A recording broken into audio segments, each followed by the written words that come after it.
وَلَقَدْ يَسَّرْنَا الْقُرْآنَ لِلذِّكْرِ فَهَلْ مِن مُّدَّكِرٍ.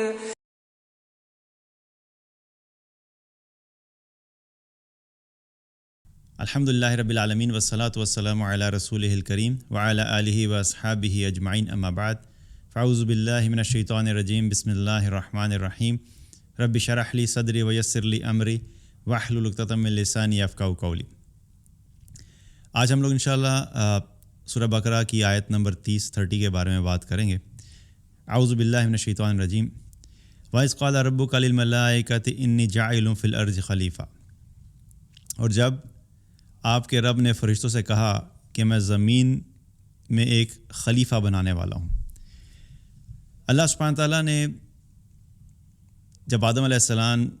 السلام کی تخلیق کا فیصلہ کیا تو فرشتوں سے یہ کہا کہ میں زمین پر ایک خلیفہ مقرر کرنے لگا ہوں. اب خلیفہ جو ہے، خلیفہ کی اگر اقسام دیکھیں تو دو طرح کی اس کی قسمیں ہیں. ایک خلیفہ کی وہ قسم ہوتی ہے کہ جب کوئی مین شخص جو لیڈ کر رہا ہوتا ہے اس کی وفات ہو جائے تو اس کو ٹیک اوور کرنے کے لیے کوئی شخص آتا ہے، وہ اس کے خلیفہ کے طور کے اوپر آتا ہے. مثال کے طور پہ جیسے ابو بکر رضی اللہ عنہ کی جب وفات ہوئی تو آپ کی وفات کے بعد عمر رضی اللہ عنہ جب وہ خلیفہ مقرر ہوئے. اب خلیفہ مقرر کیسے ہوگا، اس کا پروسیس کیا ہوگا، یہ ایک الگ ڈسکشن ہے. لیکن یہ ابھی ہم بات کریں کہ رسپانسبلٹی کے پوائنٹ آف ویو سے جب ایک شخص جس کی رسپانسبلٹی تھی جب اس کا انتقال ہو جاتا ہے تو اس کی جگہ پہ دوسرا شخص آ کے خلافت کی ذمہ داری سنبھالتا ہے اور وہ خلیفہ ہوتا ہے. تو ایک قسم تو یہ ہے. دوسری قسم یہ ہے کہ کسی کی موجودگی میں جو الٹیمیٹ پاور ہے، جو ڈیسیژن میکنگ اتھارٹی ہے، وہ موجود ہے، لیکن اس کی موجودگی میں کسی کو خلیفہ مقرر کر دیا جائے، کسی کو ایمبیسڈر مقرر کر دیا جائے اور اپنی پاورز اور اتھارٹی میں سے اس کو کچھ ذمہ داریاں دے کے اس کو بتا دیا جائے کہ جس طریقے سے میں تمہیں بتاؤں گا تم نے ان رسپانسبلٹیز کو میری مرضی کے مطابق جو وہ اپلائی کرانا ہے. تو مین اتھارٹی تو موجود ہے لیکن وہ خود ڈائریکٹ نہیں ڈیسیژن لے رہا، لیکن وہ کسی اور کو ذمہ داری دے دیتا ہے کہ میں تمہیں گائیڈ کروں گا کہ تم نے میری گائیڈنس کے مطابق جو ہے ان رسپانسبلٹیز کو جو ہے وہ فلفل کرنا ہے اور اپلائی کرانا ہے. تو یہ دوسری فارم ہے خلافت کی. تو یہاں پر جو اللہ تعالیٰ انسان کو اور آدم علیہ السلام کو جو خلیفہ بنانے کی بات کر رہے ہیں تو بیسیکلی اس میں یوں سمجھے کہ سیکنڈ کیٹیگری جو زیادہ جو ہے وہ اس کے قریب اس لیے بنتی ہے کہ اللہ سبحانہ تعالیٰ نے اپنی کچھ ذمہ داریاں جو ہیں وہ انسان کو دیں اور پھر انسان کو بتایا کہ تم نے جا کے جو زندگی گزارنی ہے اس میں کس کس طریقے سے زمین کے اوپر رہ کے میرے خلیفہ ہونے کی حیثیت سے تم نے ان رسپانسبلٹیز کو فلفل کرانا ہے اور اپلائی کروانا ہے. یعنی اللہ کا دین ہے تو اللہ تعالیٰ نے انسانوں کو ذمہ داری دی کہ زمین پر جا کر جو ہے کس کس طریقے سے دین کو اپلائی کرانا ہے.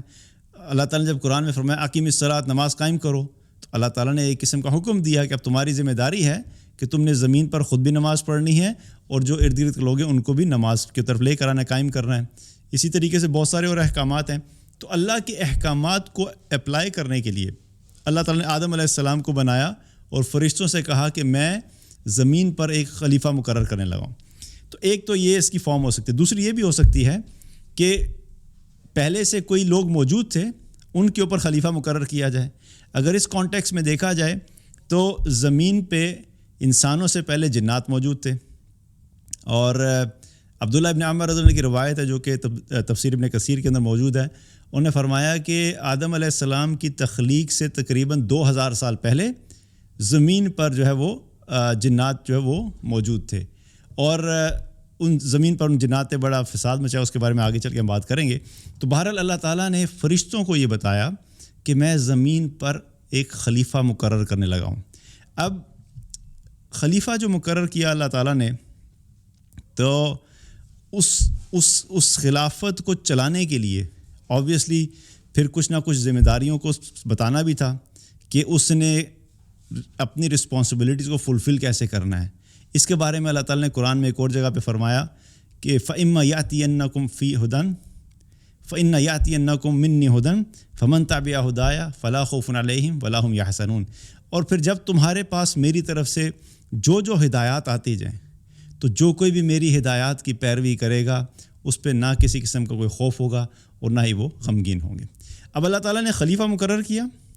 اور خلیفہ مقرر کرنے کے بعد صرف یہ نہیں کہہ دے کہ اب تم زمین پہ جاؤ اور اپنی مرضی سے تمہارا جو جی چاہتا ہے کرو، جو تمہیں سمجھ آتی ہے کرو، بلکہ اللہ سبحانہ تعالیٰ نے یہ پھر جب آدم علیہ السلام کو زمین پر اتارا،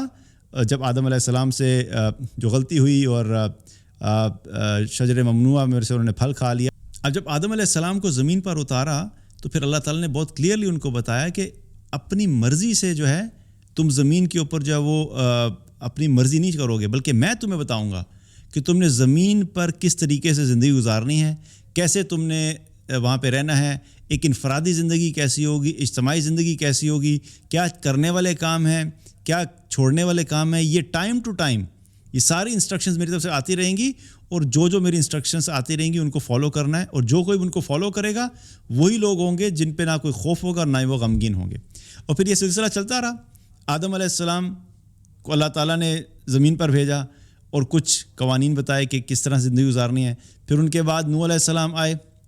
نوح علیہ السلام کو اللہ تعالیٰ نے بتایا کہ کیا کیا اپنے لوگوں کو بتانا ہے۔ تو مینلی ایک تو انسان کو، آدم علیہ السلام کو جو ہے وہ خلیفہ بنایا، پھر انسانوں میں بھی اللہ تعالیٰ نے انبیاء اور رسول کو چنا جن کے ذریعے سے اپنا پیغام جو ہے وہ اس وقت سے لے کے ابھی تک جو ہے وہ رسول اللہ صلی اللہ علیہ وسلم تک جو ہے وہ جتنے بھی انبیاء آئے ان کے ذریعے سے سارا پیغام پہنچایا، اور پھر یہ سارا پیغام جو الٹیمیٹلی آ کے کلوز ہوا وہ محمد رسول اللہ صلی اللہ علیہ وسلم کی شریعت پہ کلوز ہوا، اور آپ کی شریعت کے بعد اب قیامت تک کوئی اور نئی شریعت نہیں آنے والی، نہ ہی کوئی نبی آنے والا اور نہ ہی کوئی رسول آنے والا۔ تو یہ سارا جو سلسلہ شروع ہوا آدم علیہ السلام سے لے کے محمد صلی اللہ علیہ وسلم تک انبیاء اور رسول کا، وہ اللہ تعالیٰ نے ان کے ذریعے سے جو ہے وہ پھر ساری انسٹرکشنز ہم تک پہنچائیں۔ اب جب یہ ساری انسٹرکشنز پہنچیں گی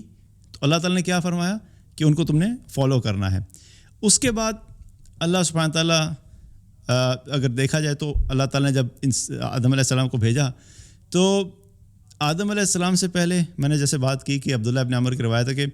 2000 سال پہلے جو جنات زمین پر موجود تھے، اب جب وہ جنات کو اللہ تعالیٰ نے پیدا کیا تھا تو وہ جنات زمین پر کیا کرتے تھے؟ فساد مچاتے تھے۔ پھر اس فساد کو ختم کرنے کے لیے، خون ریزی کو ختم کرنے کے لیے اللہ تعالیٰ نے فرشتوں کو بھیجا، اور ان فرشتوں کو لیڈ کیا ابلیس نے جو کہ جن تھا، اور پھر الٹیمیٹلی کیا ہوا کہ ان تمام جنات کو انہوں نے بھگا کر کسی کو جو ہے وہ سمندر کی طرف چلے گئے، کچھ جو ہے وہ پہاڑوں میں چلے گئے، اور زمین کا جو مین حصہ تھا اللہ تعالیٰ نے اس کو پاک کیا۔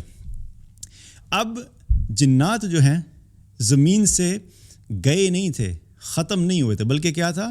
وہ مختلف پہاڑوں میں، وادیوں میں اور سمندروں کی طرف چلے گئے جو کہ مین زمین سے ہٹ گئے۔ لیکن اس کا مطلب کیا ہے کہ زمین پہ جنات ایگزسٹ کر رہے تھے۔ ان کے ساتھ ساتھ کیا ہوا کہ اللہ تعالیٰ نے آدم علیہ السلام کو زمین پہ بھیج دیا۔ آدم علیہ السلام کے بعد جو ہے وہ تمام انسانیت کی مخلوق، انسانیت کی جو وہ جو نسل در نسل جو ہے وہ انسان زمین پر پھیلنا شروع ہو گئے۔ تو اب کیا ہو گیا کہ 3 مخلوقات ہوگی مین، ایک فرشتے، ایک جنات اور ایک انسان، یہ 3 ہو گئے۔ ان 3 میں سے اللہ تعالیٰ نے تینوں کا جو مقصد ہے وہ مقصد ایک ہی ہے کہ اللہ نے اپنی عبادت کے لیے پیدا کیا اور اپنی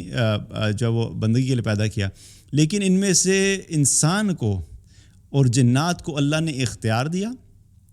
اور فرشتوں کو اللہ نے کوئی اختیار نہیں دیا کہ وہ اپنی مرضی سے چاہے کچھ بھی کرنا چاہیں۔ فرشتے جو ہیں ان کی رسپانسبلٹیز فکسڈ ہیں، وہ ہر وقت اللہ کا ذکر کرتے رہتے ہیں، اور ان کی ذمہ داری میں کوئی چینج نہیں ہے، اور نہ ہی ان کے پاس کوئی اختیار ہے اللہ کے کسی حکم کے بارے میں ہاں کرنے کا، نہ کرنے کا، عمل کریں یا نہ کریں۔ لیکن جنات اور انسانوں کے بارے میں اللہ تعالیٰ نے کیا فرمایا؟ وما خلقت الجن والانس الا لیعبدون، کہ ہم نے جنوں کو اور انسانوں کو صرف اور صرف اپنی عبادت، اپنی بندگی کے لیے پیدا کیا ہے۔ تو اللہ نے انسانوں اور جنوں کو اختیار دیا کہ تمہارا مقصد جو ہے وہ تمہیں کلیئر ہونا چاہیے، تمہارا پرپس آف ایگزسٹنس کیا ہے، کہ تم نے اللہ کی عبادت کرنی ہے، بندگی کرنی ہے۔ لیکن اللہ نے چوائس دے دی، یہ اللہ نے بتا دیا کہ دیکھو یہ حق کا راستہ ہے، یہ باطل کا راستہ ہے، یہ راستہ جنت کو جاتا ہے، یہ راستہ جہنم کو جاتا ہے، یہ اعمال کرو گے تو تم جنت کو جاؤ گے، یہ اعمال کرو گے تو جہنم میں جاؤ گے، اللہ کی اطاعت کرو گے تو جنت ہے، اللہ کی نافرمانی کرو گے تو جہنم ہے۔ یہ ساری چیزیں اللہ تعالیٰ نے کلیئر کر کے بتا دی، اور اس کے بعد انسانوں اور جنوں کو اختیار دے دیا۔ اب الٹیمیٹلی تمہارے پاس اس زمین کے اوپر ہر ایک کو ایک سرٹن ٹائم فریم دیا جائے گا، جس کو زندگی کہا جاتا ہے، اور جب اس کی وہ زندگی ختم ہوگی تو اس ٹائم فریم میں اس نے جو جو کام کیے ہوں گے ان کی بیس کے اوپر پھر کیا ہوگا کہ آخرت میں فیصلہ ہوگا کہ تم میں سے کون جنت میں جائے گا اور کون جہنم میں جائے گا۔ تو اللہ نے جنوں اور انسانوں کو اختیار دیا، اسی لیے اگر جہنم میں دیکھا جائے تو جنات اور انسان اسی لیے جائیں گے، یا جنت میں دیکھا ہے تو وہ ہوں گے کیونکہ اللہ تعالیٰ انہی میں سے جو اللہ کے فرما بردار ہوں گے، پھر اللہ تعالیٰ قیامت والے دن ان کو جو ہے اپنے رحمت کے ساتھ جو ہے وہ ریوارڈ بھی دے گا جو کہ جنت ہے، اور جو اللہ کے نافرمان ہوں گے بالآخر وہ جہنم میں جائیں گے۔ تو یہ سارے کا سارا جو ہے وہ آدم علیہ السلام کے جو خلیفہ بنانے کا جو ہے وہ تذکرہ آیا۔ اس کے بعد پھر اللہ سبحانہ تعالیٰ کیا فرماتے ہیں فرشتوں کے بارے میں، پھر آگے بتاتے ہیں کہ قالوا اتجعل فیہا من یفسد فیہا ویسفک الدماء، کہ فرشتوں نے پھر جب یہ سنا کہ زمین پر اللہ تعالیٰ جو ہے وہ خلیفہ مقرر کرنے لگا ہے، تو فرشتوں نے اللہ تعالیٰ سے ایک سوال کیا۔ انہوں نے کہا کہ یا اللہ، یہ جو ہے تو ایسے شخص کو پیدا کرنے لگا، بنانے لگا ہے جو کہ زمین پر فساد کرے گا اور خون بہائے گا۔ اب یہاں پر ایک چیز یاد رکھیے کہ فرشتوں نے اللہ کے اس فیصلے کو چیلنج نہیں کیا، فرشتوں نے اپنے ایک کنسرن کا اظہار کیا۔ ان کو ایک خدشہ تھا کہ بھئی یہ زمین پر جو ہے وہ خون ریزی کریں گے، فساد مچائیں گے، تو اللہ تعالیٰ نے پوچھا کہ اللہ یہ جو مخلوق آپ بنانے لگے ہیں یہ تو یہ کام کریں گے۔ اب یہاں پہ یہ سوال پیدا ہوتا ہے کہ فرشتوں کو کیسے پتہ تھا کہ یہ سب کام کریں گے، کیونکہ ابھی تو آدم علیہ السلام کی تخلیق ہوئی نہیں، اور یہ پہلے ہی اللہ سے پوچھ رہے ہیں کہ اللہ یہ تو خون ریزی کریں گے۔ اس کا جواب یہ ہے کہ فرشتوں کے پاس کوئی فیوچر کا علم نہیں تھا، مستقبل کا علم صرف اللہ کے پاس ہے۔ فرشتے جو ہیں وہ ماضی کے ایکسپیرینسز کو دیکھتے ہوئے یہ بات کر رہے تھے، کہ جب اللہ تعالیٰ نے انسان سے پہلے جنات کو بنایا تھا تو جنات بھی جب زمین پر آئے تھے تو انہوں نے خون ریزی کی تھی، فساد کیا تھا، قتل و غارت کیا تھا، تو فرشتوں نے وہ سب کچھ دیکھا تھا، وہ جانتے تھے، اور ان کو پتہ تھا کہ زمین پر پہلے بھی ایک مخلوق آئی تھی اور اس نے یہ کچھ حرکتیں کی تھیں، اور اگر کوئی اور مخلوق آئے گی تو وہ بھی یہی کچھ کریں گے۔ تو اس خدشے کا اظہار کیا، اللہ کی تخلیق اور اللہ کی حکمت اور اللہ کے فیصلے کو چیلنج نہیں کیا۔ اور یاد رکھیے کہ اللہ سبحانہ تعالیٰ جب کسی چیز کے کرنے کا فیصلہ کر لیتا ہے تو اللہ کے فیصلے کو کوئی بھی چیلنج نہیں کر سکتا۔ اللہ ایک لمحے میں اس زمین کی تمام مخلوقات کو ختم کرنا چاہے اور ختم کرنے کا ارادہ کر دے تو کوئی اس کو روک نہیں سکتا۔ اگر اللہ تعالیٰ ایک لمحے میں تمام انسانوں کو ایمان عطا کرنے کا فیصلہ کر لے تو کوئی روک نہیں سکتا۔ اگر اللہ تعالیٰ تمام انسانوں کو بغیر کسی وجہ کے اٹھا کے آخرت میں قیامت والے دن اٹھا کے اگر جہنم میں پھینک دے تو کوئی انسان اللہ سے یہ سوال نہیں کر سکتا کہ اللہ آپ نے ایسا کیوں کیا۔ یہ ایک الگ بات ہے کہ اللہ انصاف کرنے والا ہے، رحمان ہے، رحیم ہے، اور کبھی بھی اپنے بندوں کے اوپر ظلم نہیں کرتا اور نا انصافی نہیں کرتا۔ لیکن ایک چیز یاد رکھیے کہ بالآخر الٹیمیٹ اتھارٹی اور ڈیسیژن میکنگ صرف اور صرف اللہ کے پاس ہے۔ اللہ کے کسی فیصلے کے اوپر کسی قسم کی کوئی تنقید تو کیا ذرا سا سوال بھی نہیں کیا جا سکتا کہ یا اللہ یہ بات ایسے کیوں اور ایسے کیوں نہیں ہے، کیونکہ اللہ تعالیٰ کی شان کیا ہے جو حدیث میں آتا ہے کہ نبی کریم صلی اللہ علیہ وسلم نے فرمایا کہ اللہ تعالیٰ فرماتا ہے کہ تمہارے جن و انس اگلے اور پچھلے سارے کے سارے مل کر تم میں سے اس شخص کی طرح ہو جائیں جو تم میں سب سے زیادہ نیک ہے، تو تم سب کی نیکیاں اور تم سب کی عبادتیں مل کر بھی میری شان میں، میرے ملک میں ذرا برابر بھی اضافہ نہیں کریں گی۔ اور فرمایا کہ تم میں سے تمہارے جن اور انس اگلے اور پچھلے سب کے سب مل کر تم میں سے ایسے شخص کی طرح ہو جائیں جو تم میں سب سے زیادہ فاسق اور فاجر ہے اور گناہ گار ہے، تو تم سب کے گناہ مل کر میری شان اور میری ملکیت کے اندر ذرا برابر بھی کمی نہیں کریں گے۔ یعنی اللہ کو کوئی فرق ہی نہیں پڑتا اس سے کہ یہ انسان جو ہیں 7 ارب جو تقریباً انسان ہیں، یہ سارے کے سارے اللہ کے نافرمان ہو جائیں تو اللہ کی شان میں کوئی فرق نہیں پڑتا، اور یہ سارے کے سارے فرما بردار ہو جائیں تو اللہ کی شان کی بڑائی اور بڑائی اور ملکیت کے اندر کوئی اضافہ نہیں ہوگا۔ اللہ سبحانہ تعالیٰ وحدہ لا شریک ہے، انہ علی کل شیء قدیر ہے، اور وہ ہماری اعمال کے اوپر ڈیپینڈنٹ نہیں ہے۔ جیسے دنیا میں تو ہوتا ہے نا کہ کسی کمپنی کی فلرش ہونا یا کسی سی ای او کہ پرفارمنس جو ہے وہ ڈپینڈ کرتی ہے کہ اس کے نیچے ٹیم کیسے پرفارم کر رہی ہے. اگر ٹیم اچھا پرفارم کرتی ہے تو کریڈٹ کمپنی کے CEO کو جاتا ہے کہ بھئی کیونکہ نیچے ٹیم والوں نے پرفارم کیا تو اس کا بھی پرفارمنس اچھی آتی ہے, اس کے بھی آبجیکٹیوز اچیو ہوتے ہیں. تو CEO جو ہوتا ہے وہ اپنی ذات میں خود کچھ نہیں کر سکتا, بلکہ ایک بہت بڑی ٹیم پہ ڈپینڈنٹ ہوتا ہے. وہ اچھا پرفارم کرے گی تو CEO کی بلے بلے ہوگی, وہ نہیں پرفارم کرے گی تو CEO کو کیا ہوگا, اس کی چھٹی ہو جائے گی. لیکن اللہ کی ذات کیا ہے؟ اللہ کی ذات اس طرح نہیں ہے. اللہ کو ہماری نمازوں کی, ہمارے ذکر کی, ہمارے اذکار, ہماری تہجد, ہمارے قرآن پڑھنا, صدقہ خیرات کرنا, اچھا لوگوں سے اچھا معاملہ کرنا, غریبوں کی مدد کرنا, کوئی بھی نیکی کریں, وہ ساری کی ساری نیکیاں صرف اور صرف ہماری اپنی کامیابی کے لیے ضروری ہیں.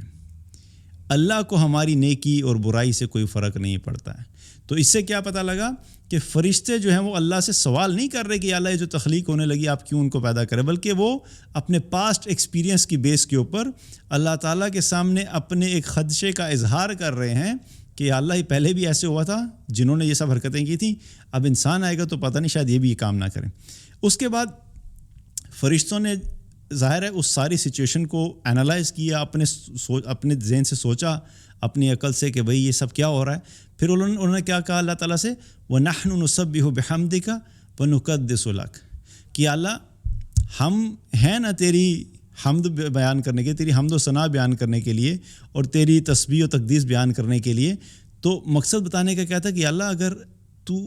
آدم کو یا جو نئی مخلوق جس کے بارے میں تو بات کر رہا ہے اس کو بنانے کا مقصد یہ ہے کہ وہ تیری حمد بیان کرے گا, تیری جو تسبیح کرے گا, وہ تو آلریڈی ہم کر رہے ہیں. تو پھر ان کے پیدا ہونے کا مقصد کیا ہے؟ اب فرشتے اللہ سے سمجھنا چاہ رہے ہیں, اور یہ بڑی ایک نیچرل سی چیز ہوتی ہے. آپ تھوڑی دیر کے لیے سوچیں کہ آپ ایک جگہ کے اوپر ایک لمبے عرصے سے ایک جو ہے وہ کمپنی میں جاب کر رہے ہیں, اور آپ ایک خاص طرح کی ٹیم کے ساتھ لنکڈ ہے, سارے اپنا کام اچھے طریقے سے پرفارم کر رہے ہیں, اور اچانک ہی آپ کی کمپنی کا جو آنر وہ آ کے کہتے ہیں کہ بھئی ہم نے فیصلہ کیا کہ ہم یہ 5 بندے جو ہیں مزید ہائر کر رہے ہیں فلاں ڈپارٹمنٹ میں. تو ایک دم سے ایک سوال اٹھنا شروع ہوتا ہے نا, آپس میں ڈسکشن سٹارٹ ہو جاتی ہیں, یہ کام تو پہلے ہی ہو رہا تھا, اس کے لیے بندے کی کیا ضرورت ہے, یہ بندہ یہ تو کام کر رہا تھا, اب ایک اور بندہ ایڈ کریں گے تو پھر یہ بندہ کیا کرے گا. تو فرشتے بھی اپنی سوچ کے حساب سے کہنے لگے کہ یہ جو تسبیح ہے اللہ کو تو یہی چاہیے, شاید وہ ہم کر رہے ہیں آلریڈی, تو یہ آدم کیا کرے گا جب تو فرشتوں نے کیا کیا کہ اللہ تعالیٰ سے یہ سوال کیا کہ اللہ یہ پھر ان کا جو ہے وہ مقصد کیا ہے کہ وہ تو ہم کام کر رہے ہیں آلریڈی, تسبیح کرنا اور آپ کی حمد کرنا. اور ویسے بھی اگر فرشتوں کو دیکھا جائے تو فرشتوں کا کام جو ہے وہ اللہ کی طرف سے آلریڈی آئیڈینٹیفائڈ ہے. ہر فرشتے کو اللہ نے رسپانسبلٹی جو ڈفرینٹ دی ہوئی ہیں, لیکن ایک تو ذمہ داری, لیکن اس ذمہ داری کے ساتھ ساتھ فرشتے جو وہ ہر وقت اللہ کا ذکر کرتے رہتے ہیں. اور صحیح مسلم کی ایک روایت ہے جس میں اللہ کے نبی صلی اللہ علیہ وسلم نے فرمایا کہ جب ایک مرتبہ کسی شخص نے پوچھا آپ صلی اللہ علیہ وسلم سے کہ یا رسول اللہ یہ کون سا کلام جو ہے وہ افضل کلام ہے, تو آپ صلی اللہ علیہ وسلم نے جواب دیا کہ وہ جس سے اللہ تعالیٰ اپنے فرشتوں کے لیے پسند فرمایا, وہ کلام جسے اللہ تعالیٰ نے اپنے فرشتوں کے لیے پسند فرمایا. اور پھر آپ نے فرمایا کہ سبحان اللہ و بحمدہ, یہ کلام جو ہے وہ افضل کلام ہے, یعنی یہ فرشتوں کا ذکر ہے جس کو اللہ تعالیٰ نے فرشتوں کے لیے پسند فرمایا. کیونکہ فرشتوں کو بھی جو عقل دی کیا ذکر کرنا ہے, کون سا ذکر کرنا ہے, کون سا افضل, وہ سب کس نے دیا؟ وہ اللہ نے دیا. تو اللہ نے فرشتوں کو سکھایا کہ بھئی یہ ذکر کیا کرو سبحان اللہ و بحمدہ. تو کیا ہے کہ ہمیں بھی اپنے اذکار کے اندر اس کی کثرت جو ہے وہ کرنی چاہیے. اور ویسے بھی ایک حدیث میں آتا ہے کہ جو شخص بھی دن میں 100 مرتبہ سبحان اللہ و بحمدہ کہتا ہے, اللہ تعالیٰ اس کے تمام گناہوں کو معاف کر دیتا ہے. تو بہت اچھا ذکر ہے, اس کو اپنی زندگی میں ہمیں جو ہے وہ کثرت سے کرنا چاہیے. تو بہرحال یہاں پر فرشتوں نے اپنے جو ہے وہ اپنے سوچ سے بتایا کہ ہم آپ کا ذکر بھی کریں, تسبیح بھی کریں, تو اس مخلوق کی کیا ضرورت ہے. اس پر اللہ نے پھر ان کو کیا جواب دیا, قال انی اعلم ما لا تعلمون. اللہ تعالیٰ نے اسے فرمایا کہ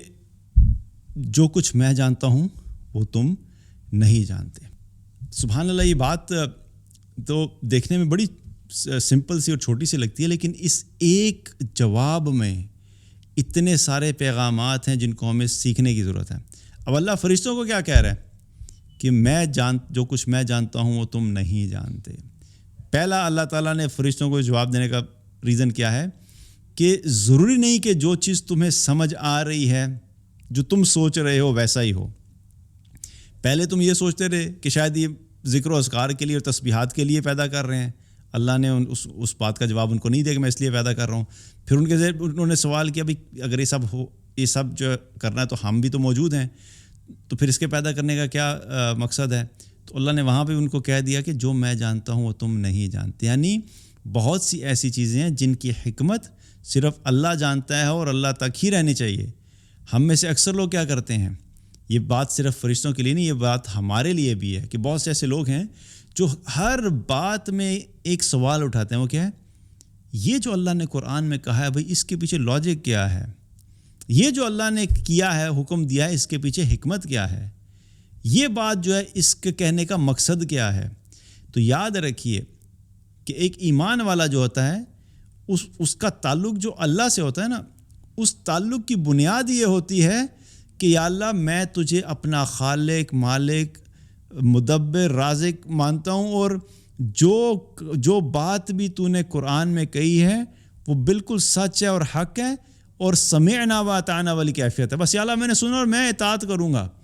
مجھے اس سے فرق نہیں پڑتا کہ اس کے پیچھے تیری حکمت کیا ہے، اس کے پیچھے تیری لاجک کیا ہے، اس کا دنیا میں کیا فائدہ ہے، اس کا آخرت میں کیا فائدہ ہے۔ یہ سب ایڈیشنل جو ہے انفارمیشن ہے، کبھی ہمیں ملے گی، کبھی ہمیں نہیں ملے گی۔ کچھ ایسی باتیں ہوں گی جو ہمیں ظاہری طور پہ دیکھنے میں بالکل کلیئر سمجھ آئیں گی، کچھ ایسی باتیں ہوں گی جو کہ ہمیں بالکل سمجھ نہیں آئیں گی، لیکن اس کے باوجود کیا کرنا ہے؟ ٹھیک ہے، سمجھنے کی کوشش کرنی ہے، لیکن وہ اتنی سمجھ تک جانا ہے جتنا اللہ نے اور اللہ کے رسول نے ہم تک بات پہنچا دی۔ اس باؤنڈری سے باہر نکل کر جب ہم جاتے ہیں،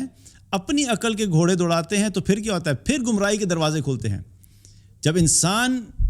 اللہ کے کلام کے سامنے اپنی عقل کو جھکانے کا عادی نہیں رہتا اور اپنی عقل کو اور اللہ کے کلام کو اپنی عقل کے تابع کرنے کی کوشش کرتا ہے، تو پھر وہ ٹھوکریں کھانا شروع کر دیتا ہے۔ یاد رکھیے کہ اللہ تعالیٰ نے قرآن میں بہت ساری ایسی باتیں کہیں جن کو بڑا کھل کے جو ہے وہ کلیئرلی ڈیفائن کیا، اور بہت سی ایسے باتیں کہیں جن کا صرف اللہ نے اشارہ دیا اور اس کی ڈیٹیل ہمیں نہیں شیئر کی، اور ان میں سے بہت سی ایسی چیزیں جن کا تعلق غیب سے ہے، کہ ان سین چیزیں، ان سین ورلڈ، اللہ نے اس کا سارا علم ہمیں نہیں دیا، اس کا تذکرہ کر دیا، اور اتنا کہا کہ بس تمہارے ایمان کا تقاضا یہ ہے، اگر تم متقی بننا چاہتے ہو، ہدایت یافتہ بننا چاہتے ہو، تو کیا ہے کہ بس اس پہ ایمان رکھو کہ جو غیب کی چیزیں ہیں، یعنی اللہ کو نہیں دیکھا لیکن اللہ موجود ہے، فرشتوں کو نہیں دیکھا، فرشتے ایگزسٹ کرتے ہیں، جنت کو نہیں دیکھا، جنت ہے، جہنم کو نہیں دیکھا، جہنم ہوگی، قیامت کا دن نہیں دیکھا لیکن ایک دن آئے گا۔ اب یہ اتنی ساری چیزیں جن کا تعلق غیب سے ہے، ان پہ تمہارے لیے صرف اتنا ہی اہم ہے کہ ان پہ ایمان لاؤ، اور اگر ان کے بارے میں کچھ جاننا چاہتے ہو تو جو کچھ تمہیں قرآن میں ڈیٹیل مل جاتی ہے، اور جو تمہیں اللہ کے نبی صلی اللہ علیہ وسلم کی طرف سے مستند احادیث کے اندر ڈیٹیلز ملتی ہیں، بس تمہیں اپنے آپ کو انہی میں ریسٹرکٹ کرنا ہے۔ ان سے باہر نکل کر اپنی مرضی کی ایکسپلینیشنز دو گے تو تم خود بھی جو ہے وہ کنفیوز ہوگے اور لوگوں کو بھی کنفیوز کرو گے۔ اب دیکھا جائے تو بہت سے ایسے لوگ ہیں جو قرآن کی آیت جو ہے وہ کسی ایک کانٹیکسٹ میں ہے، جتنا اللہ نے انسان کی ہدایت کے لیے ضروری سمجھا اتنا اللہ نے قرآن میں اس کو مینشن کر دیا، لیکن اس پہ نہیں روکیں گے، اس کی ایسی ایکسپلینیشنز چلیں گی کہ سننے والا پریشان ہو جاتا ہے کہ فلاں پورٹل یہاں سے کھلے گا، ادھر ہوگا، اتنے پورٹلز ہیں، زمینیں اتنی ہیں، اوپر نیچے ہیں، کہ پیرلل میں ہے کہ ورٹیکل کے اندر ہیں، قبر کے اندر جو ہے وہ 3 ڈائمنشنز ہیں یا 5 ڈائمنشنز ہیں یا 12 ڈائمنشنز ہیں، ہو کیئرز؟ قبر کے اندر کتنی ڈائمنشنز ہیں، کتنی انرجیز اوپر نیچے ہو رہی ہیں، کتنے جو ہے وہ اسپیس ہوگی، ہمیں ان سب چیزوں کے بارے میں ڈیٹیلز جو قرآن و حدیث میں ملتی ہیں، ہمیں اپنے آپ کو انہی تک ہی لمٹ کرنا چاہیے۔ اس کا نقصان کیا ہوتا ہے، میں یہ بھی کلیئر کر دوں، بہت سے لوگ یہ سمجھیں گے کہ شاید ایسی ایک بات کر رہے ہیں جس کی کوئی لاجک نہیں۔ جب آپ اس چیز پہ ایمان رکھتے ہیں کہ ہماری کامیابی کے لیے، دنیا اور آخرت کی کامیابی کے لیے جتنی بات ضروری تھی اللہ تعالیٰ نے ہمیں قرآن اور سنت کے ذریعے سے ہم تک پہنچا دی. لیکن اگر ہم اس سے باہر نکلتے ہیں تو ہم انڈائریکٹلی یہ میسیج دے رہے ہوتے ہیں کہ اس کامیابی کے لیے جتنی بات ہم تک پہنچی ہے وہ پوری نہیں ہے، بلکہ ہم تمہیں ایکسٹرا بات بتاتے ہیں، اگر یہ نہیں تمہیں سمجھ آئے گی تو تم کامیاب نہیں ہو سکتے. قبر کی اگزامپل لے لیں. قبر سے متعلق جتنی انفارمیشن ہمیں احادیث میں ملی ہے، ہمیں وہ کافی ہے، اور اس کو بیس بناتے ہوئے ہمیں تیاری کرنی ہے کہ قبر میں جب ڈالا جائے گا تو کیا ہوگا. جو ہے وہ منکر نکیر آئیں گے، 3 سوال کریں گے. وہ 3 سوال کیا ہیں، ان 3 سوالوں کے جواب دینے والے کے ساتھ کیا ہوگا، جو نہیں دے گا اس کے ساتھ کیا ہوگا، پھر جس کو عذاب ہوگا وہ کیسے ہوگا، وہ سب ڈیٹیلز اویلیبل ہیں. اب مقصد کیا ہے؟ ہمارا مقصد اس سب چیزوں کو جان کے یہ ہے کہ ہم تیاری کر کے جائیں کہ کسی طریقے سے ہم قبر کی زندگی میں جو قبر میں عذاب ہونا اس سے بچ جائیں. اس سے بچنے کے لیے نہ تو یہ مینڈیٹری ہے کہ آپ کو پتہ ہو کہ وہ قبر کی ڈائمینشنز 3D میں ہوگی، 5D میں ہوگی یا 12D میں ہوگی. نہ ہی آپ کو یہ معلوم ہونا ضروری ہے کہ اس کی جو اسپیس کتنی ہوگی. نہ ہی آپ کو یہ پتہ ہونا ضروری ہے کہ وہ سیم ڈائمینشن میں پریویل کرتی ہے یا ڈفرینٹ ڈائمینشن میں ہے، وہ سیم ریلم ہے یا ڈفرینٹ ریلم ہے. It doesn't matter. So don't confuse yourself. اور میں یہ جانتا ہوں کہ بہت سے لوگ جو اس قسم کی کنفیوژن پھیلاتے ہیں، ہوتا کیا ہے، وہ سمپل سی بات کو پہلے خود ٹویسٹ کریں گے، اٹھا کے ایک ڈائریکشن اٹھا کے آپ کو دوسرے ڈومین میں لے کے جائیں گے، پھر وہاں پہ آپ کو کنفیوز کریں گے، واپس ادھر لے کے آئیں گے، اور بائی دا ٹائم آپ واپس آئیں گے تو 1 گھنٹے کا لیکچر سننے کے بعد انسان سوال کر رہا ہوتا ہے کہ بھائی یہ لیکچر کیا تھا، اس میں سے میرے پریکٹیکل ایکشن پلان کیا ملا مجھے. حالانکہ وہی بات 5 منٹ کے اندر سمجھائی جا سکتی تھی اگر صرف قرآن و حدیث کو سامنے رکھ کے سمجھانے کی کوشش کی جاتی. تو بہرحال یہاں پہ کیا پتہ لگتا ہے کہ اللہ تعالیٰ نے فرشتوں کو کیا فرمایا کہ جو کچھ میں جانتا ہوں وہ تم نہیں جانتے. اسی لیے کچھ ایسے معاملات ہیں جن کا علم صرف اللہ کو ہے، ان کے اندر ہمیں اپنے آپ کو ریسٹرکٹ کرنا ہے کہ جتنا اللہ نے ہمیں بتایا ہمیں اپنے آپ کو وہیں تک ہی محدود کرنا ہے. تو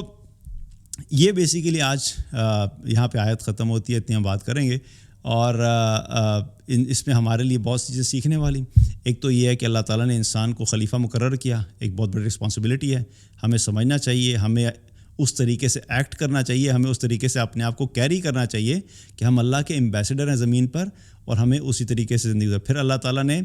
ہمیں بھیجنے کے بعد ہمیں ایسے ہی نہیں چھوڑا، بلکہ قرآن کے ذریعے سے انسٹرکشنز بھیجیں، اور نبی کریم صلی اللہ علیہ وسلم کے ذریعے سے وہ پریکٹیکل ڈیمونسٹریشن دی کہ تم نے زندگی کیسے گزارنی ہے، ہمیں اس کو فالو کرنا ہے. اور پھر جو کوئی بھی اللہ کی کتاب کی پیروی کرے گا، ایسے لوگوں کے بارے میں اللہ تعالیٰ نے کیا فرمایا کہ نہ ہی وہ خوفزدہ ہوں گے، نہ ہی ان کے اوپر کوئی غم ہوگا. اور پھر کیا ہے کہ فرشتوں کا جو مقصد ہے